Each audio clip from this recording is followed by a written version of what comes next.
I love Brussels sprouts. Today on Technically Edible, we're going to explore the glorious fried Brussels sprout.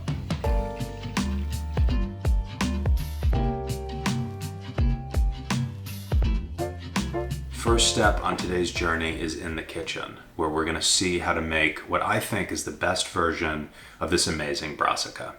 Then we have to dive into the interactions that explain why Brussels sprouts are so good fried.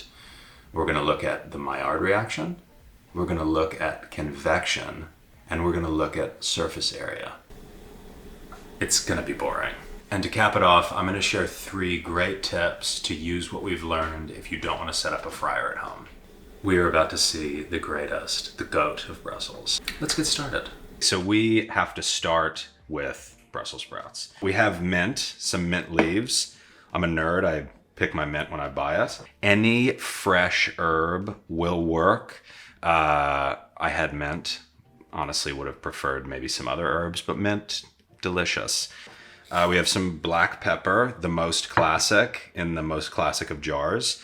And we have a lemon, the purest and greatest of all the acids.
I ate these with a cumin dusted pork roast, but you could munch on them on their own or serve them with really anything.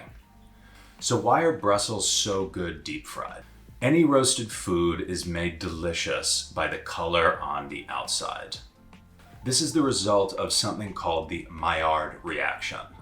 The Maillard reaction is a complex chemical process that occurs when you heat food. It causes the char on steak, the flavor and color of bread crust, and the depth of chocolate. The 2 important things for us are that the higher the temperature, the more browning will occur. So the more efficient the heating process is, the better the color and flavor will be. Enter convection, which is heat transfer in fluids, and the most efficient way to transfer heat in cooking.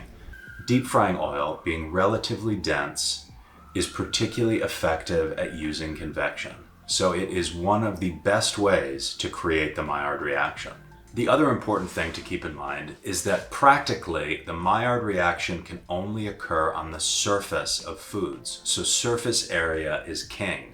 And if you look at a Brussels sprout compared to, say, a fry, you'll see how many nooks and crannies it has. All surface area to get caramelized via the Maillard reaction, which is extra delicious and why Brussels sprouts do so well in the fryer.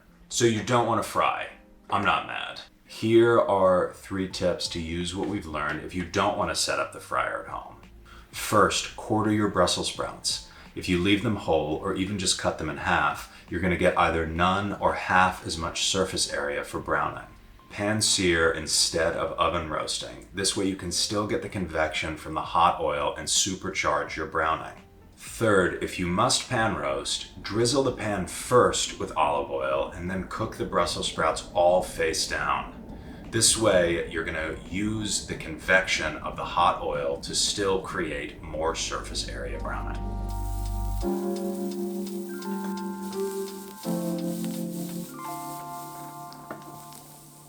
I have a whole script written about Brussels sprouts. I use it.